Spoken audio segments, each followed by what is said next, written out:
Hey, welcome back, everybody, to another episode of the Rep by Rep Strength Podcast. Today, I'm sitting down with Coach Stewart Young, Assistant Strength and Conditioning Coach at University of Kansas.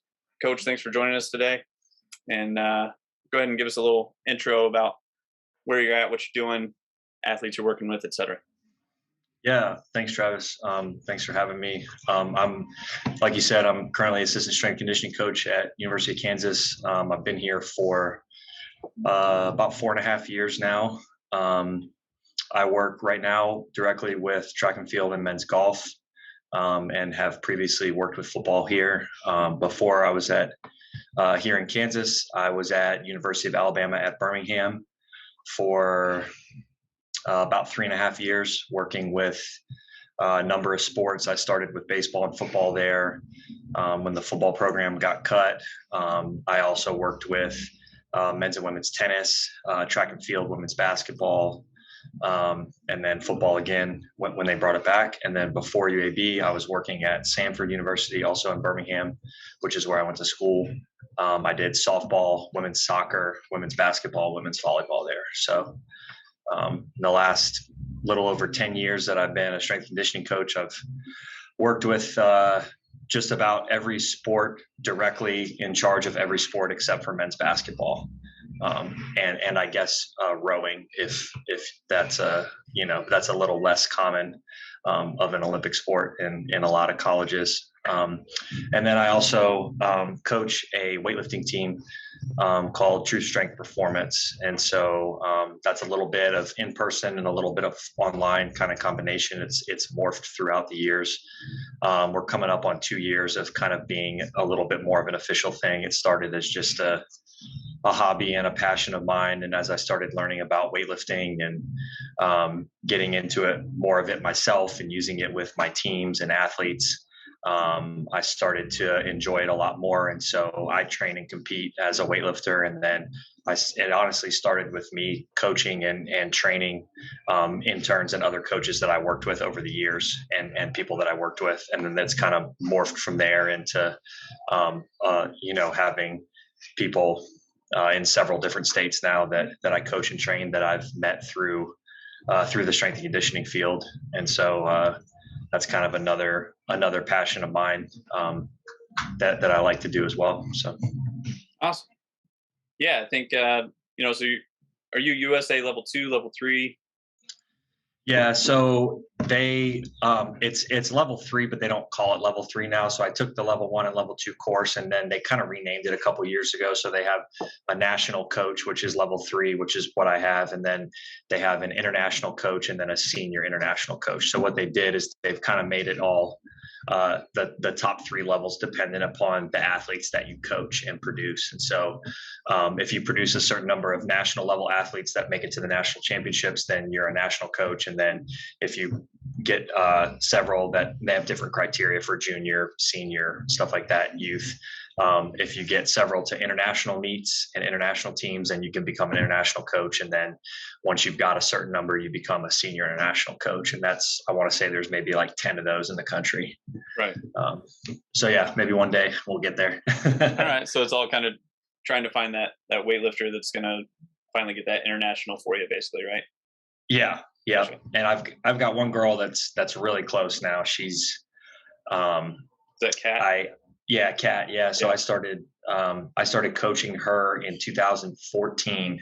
Mm-hmm. She was the first athlete I started coaching at UAB, and she was a freshman undergrad there. And she just emailed me and was like, "Hey, I see you have a weightlifting club." I had a sport club with UAB, and she was like, "Hey, I've done CrossFit, growing up, and I want to get into weightlifting." And I was like, "All right." So we started. And I learned a lot. She stuck with me through a lot. Probably would have fired myself a bunch of times by now, but she stuck with me through a lot and learned. I've learned a lot from her, and she's done really well. I want to say she's got close to 20 national medals now throughout the years that we've been going to competitions and stuff. And she's within about 10 kilos of making an international team next year, a senior international team. So So we'll see. There'll be a couple big meets. The Arnold in March will be a big meet if she wants to do that. She's a full-time physical therapist now. She lives in Lawrence and works in Topeka, so it's nice to have her close by. But she's a full-time physical therapist, so it's not always easy, like training schedule-wise and then competition schedule-wise. So she stays busy. But yeah.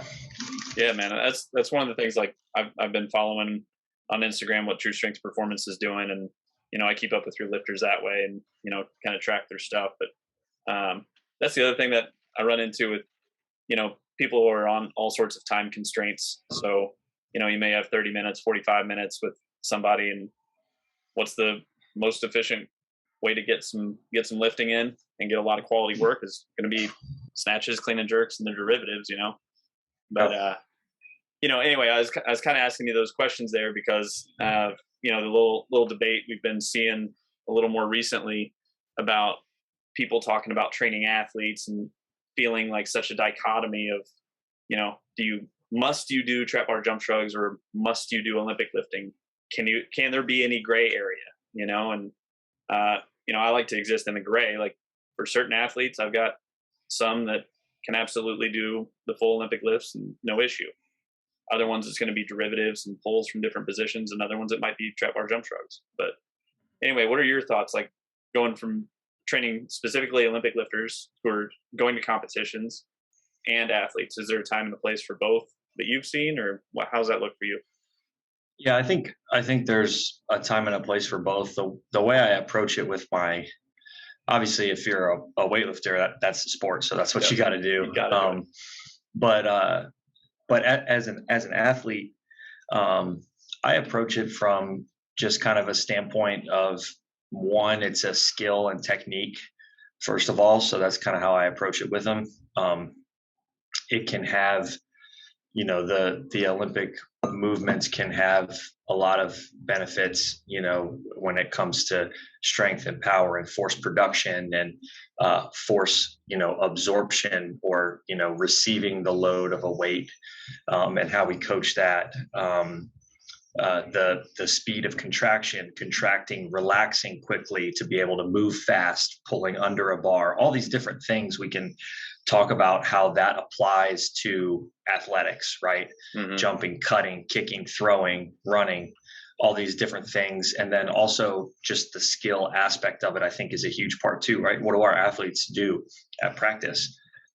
My athletes go to practice and they learn a skill, a technique, right? My track jumpers, they go to the long jump pit and their coach sits there and they do approach runs and he analyzes their technique and how many steps they're taking and where they need to start from and what foot they're taking off of and where their arms and their legs are going in the air. And right, there's a technique to everything in sport, right? Pitchers are learning a technique of their delivery and different, grips on the ball, and golfers are learning the technique of a swing or a posture and a stance position or something like that. There's a technique and a skill component to all of sports.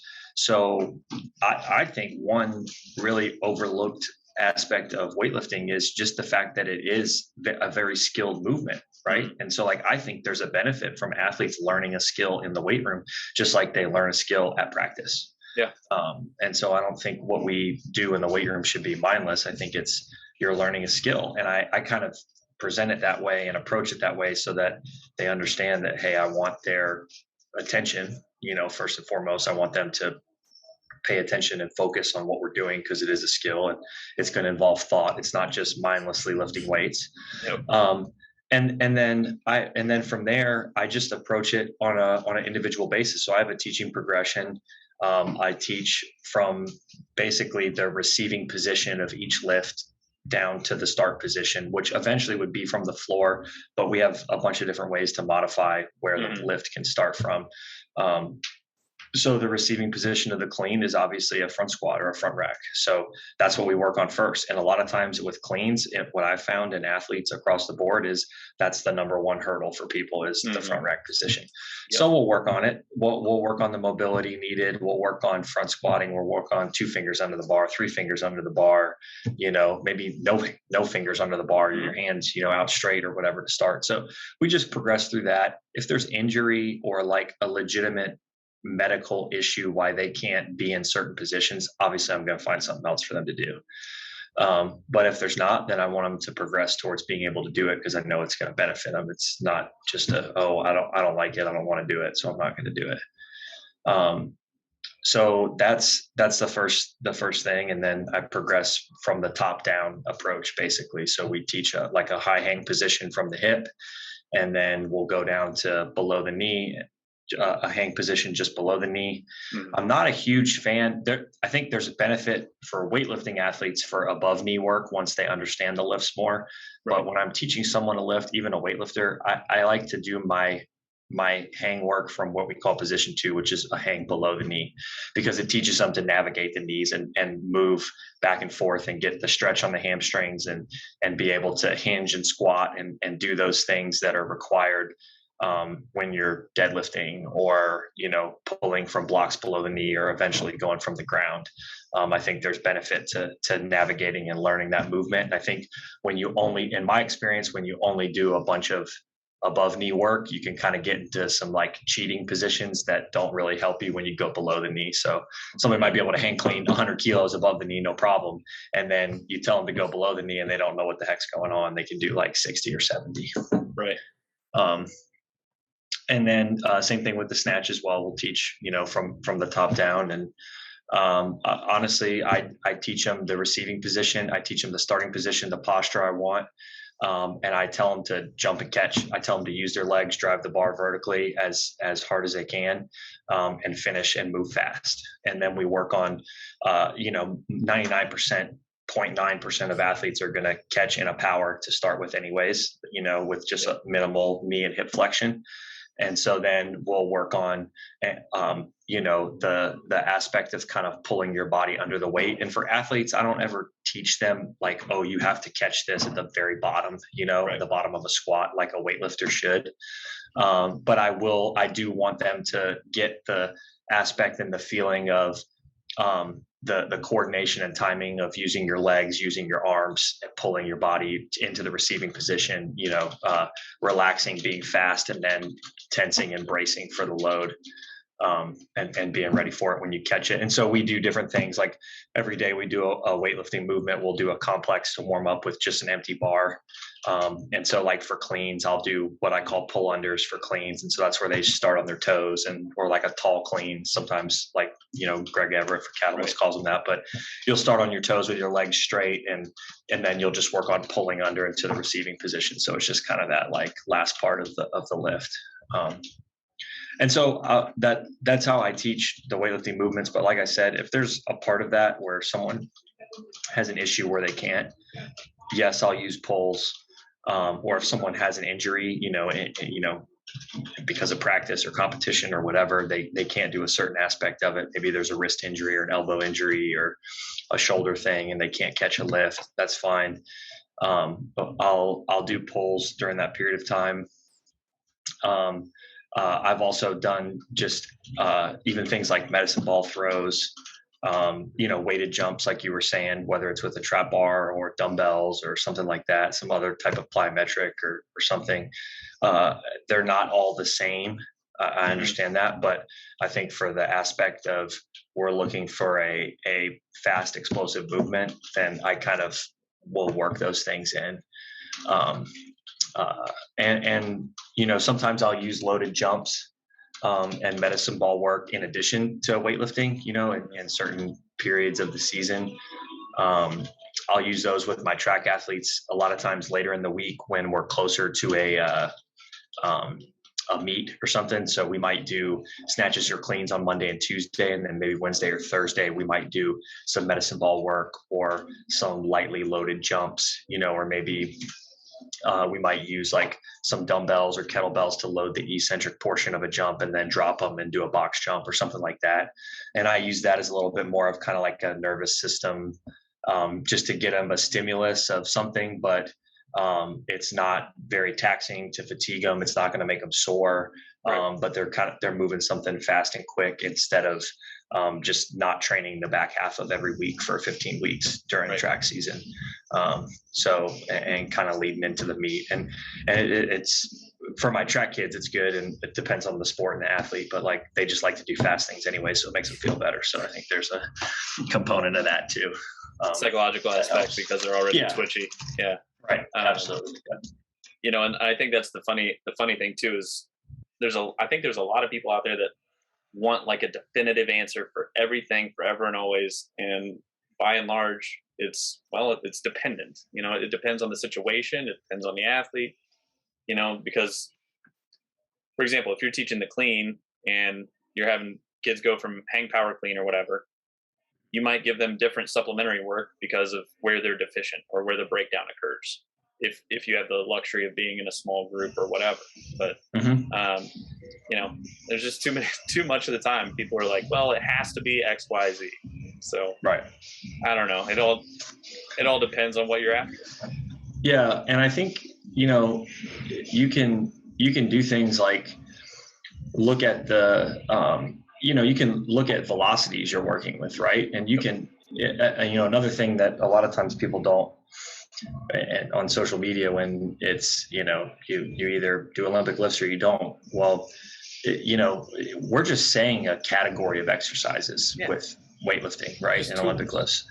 Yeah. So we're talking about tools. Well, we haven't even talked about load prescription and volume and intensity, right? So it's like I can do a clean. If my best clean's 100 kilos, I can do a clean at 30 kilos, or I can do a clean at 100 kilos, right? Just like a squat, right? We say a squat is an exercise. Well, it all depends on what we're doing, like what are the volumes and intensities? What's the velocity of the movement, if you want to look at that, and what adaptation are we looking for? And then how are we going to use this tool to get it? And so I think that's another thing where people, if I have an athlete that's trained and somewhat proficient in weightlifting, they should be able to handle in a movement like the clean a larger load and potentially move it hopefully at faster speeds than maybe like a trap bar jump, right? Like move the same load at faster speed, right? So I should be able to clean 100 kilos faster than I could jump with 100 kilos on a trap bar.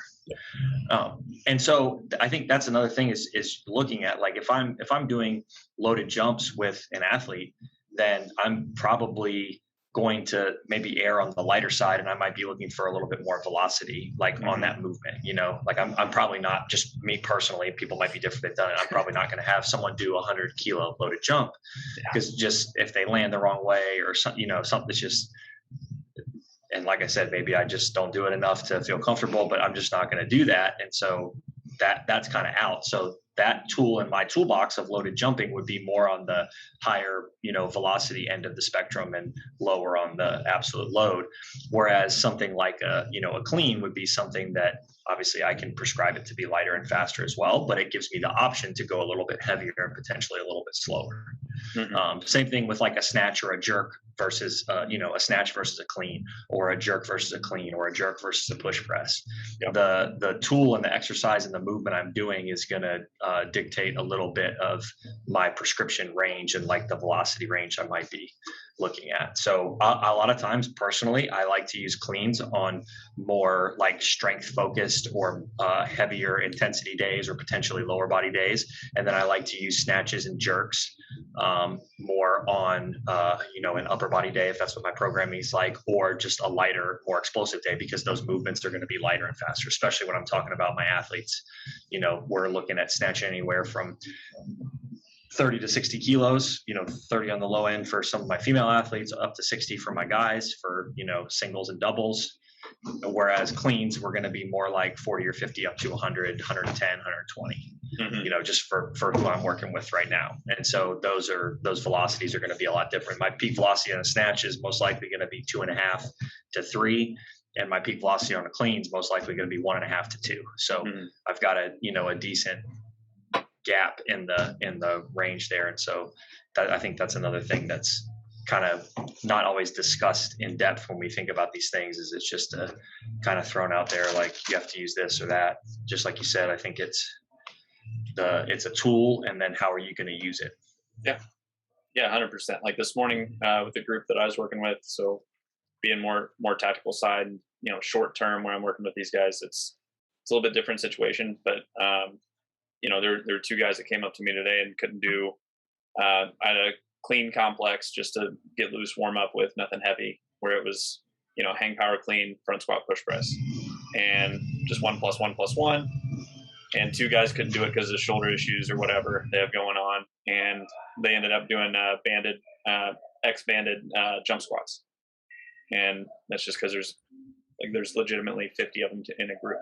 So at the time, that's just what we could do and still get the fast stimulus that I was after. So anyway, but yeah, it's now with the velocity profiles, are you going off of like Dr. Brian Mann's velocity profile? Is that how you're determining that, or is that just more of like your own experimentation and that's what you've noticed? Yeah, it's a little bit of both. Okay. I actually, with my athletes right now, I don't do like a velocity profile on their weightlifting movements.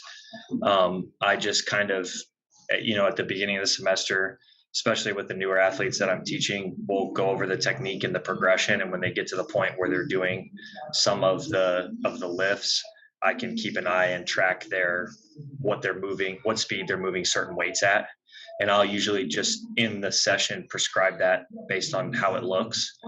And then I can go back after the fact and see, okay, well, what did she do her 40 kilo, cleans with, and, how fast was she moving the bar, et cetera, et cetera.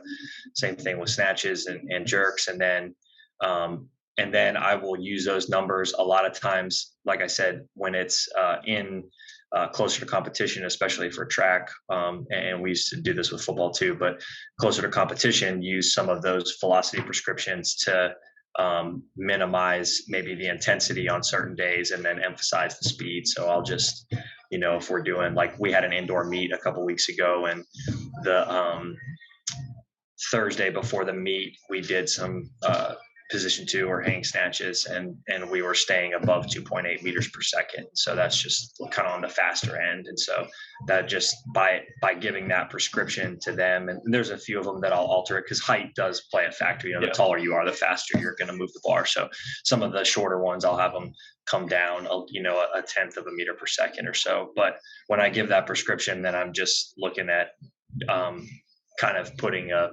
cap on the weight they can use because they have to move it at a certain speed. But I will use more of a full velocity profile for bench press and squat. So we'll do.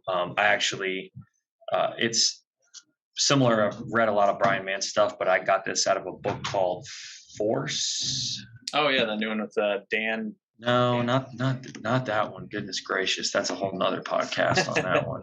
But I want to talk to him, man. Yeah, that I would like to talk to him too. I think it would be interesting I want to see him coach. That's what I want to do. A lot of these people that write books, I want to see him coach. I want to be like, not with him knowing me. I want to be like a fly on the wall in the weight room. Yeah. And I want to see him coach his athletes and see what he does. I'm going to find this because it's going to bother me now.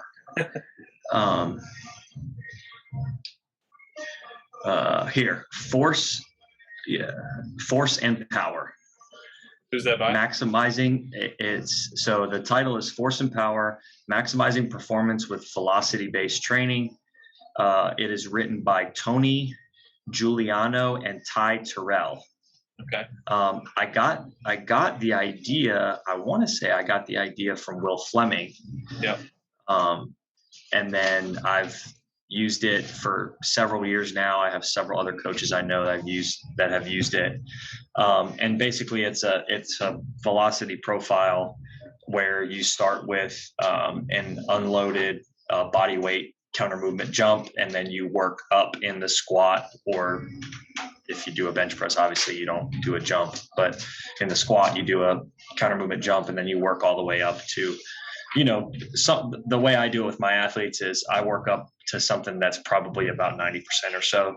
And it depends, it gets kind of hard because especially with athletes that are more elastic, it gets hard because you could say, if you read the literature, you're like, oh, well, your 1 rep max squat should be at 0.3 meters per second, right? And your bench press should be military press should be about 0.15. Deadlift would be similar to that.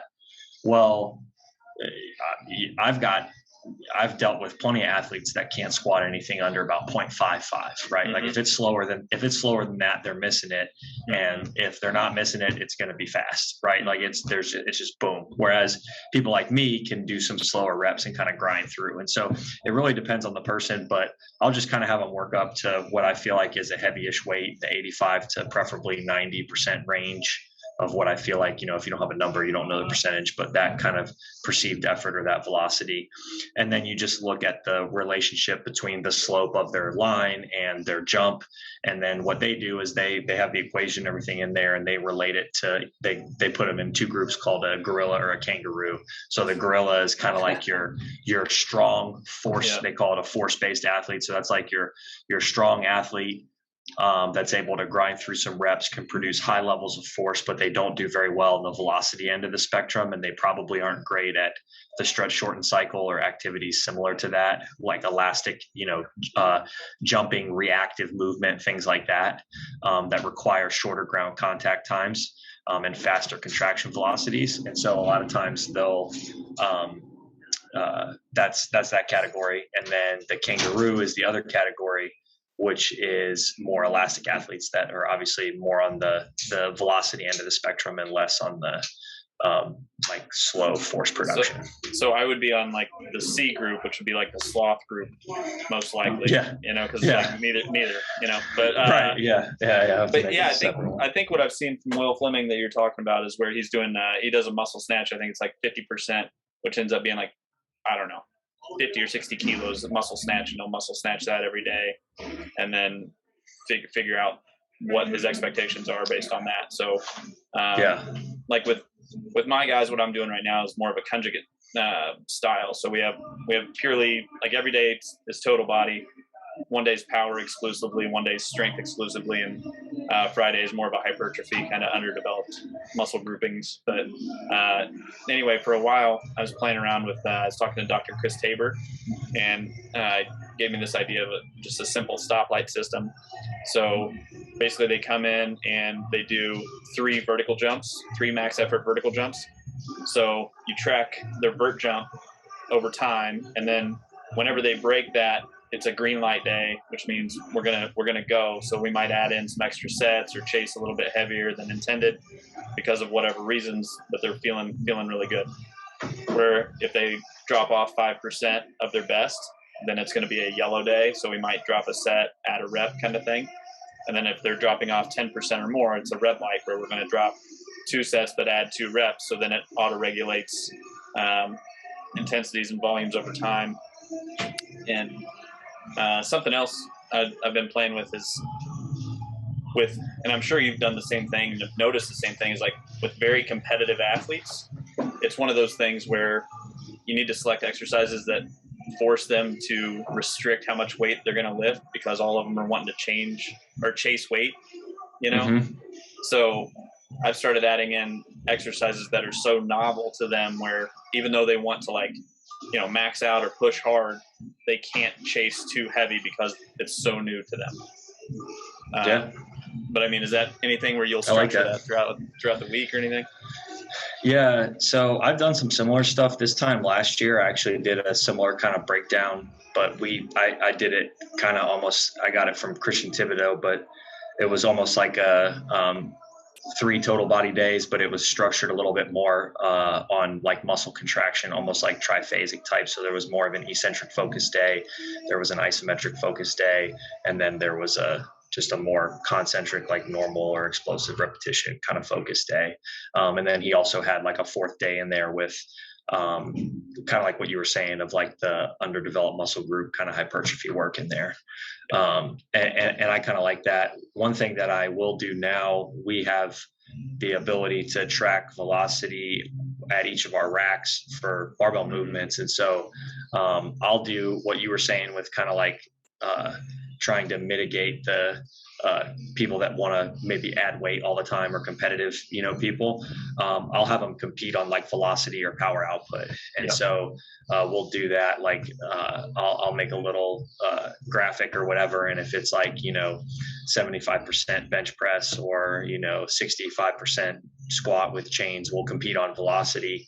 And then I'll, once the session's over, I'll go back and look and I'll rank them all from fastest to slowest and like put it up out by the track or in the lounge or locker room or something. And that way it's kind of like it gets them competitive, but it gets them to work on, hey, like I don't want to do 60% today. We're not getting any better. It's like, well, this is the stimulus I want for the day. So let's compete on the, how fast you can move it, stuff like that. So very similar. Yeah. There was something at Ball State where we would do, and we would set it up where basically like once you could keep, the rules were like you could keep going up in weight and you could hold and perform as many sets as you can until we see, a velocity drop off of, whatever it was, 0.25, 0.5 meters per second in 2 subsequent sets. So it's almost like a game of force, like, all right, that was your one. Like if you drop this one, you're done, and then moving on. Yeah. So depending on work capacity, one guy might have 10 sets, one guy might have 3 or whatever. But anyway, well, hey man, I know you got to get rolling with your next group, so I want to respect your time and get you out of here. But anyway, thank you very much for coming on and chatting for a few. I'd definitely like to do this again sometime and dive in a bit deeper. So, but yeah, man, where are you at on social media? Where can people reach out to you and that kind of thing? You can, my weightlifting team is just True Strength Performance on Instagram. So you can check us out there. Sometimes I'm not the best. I need to be better about like daily or 5 or 6 days a week, put something out on that. But I definitely post there multiple times a week. My personal Instagram is sjyoung29, but you might just get like pictures of like my daughter or just random thoughts I have. So I try not to post videos of me lifting anymore because nobody wants to see an old man lift anymore. But yeah, that's probably where you can find me the easiest. So. All right, cool. Well, thanks again, and I'll talk to you later. Thanks, man. Appreciate it. Yep. See ya. All right. See ya.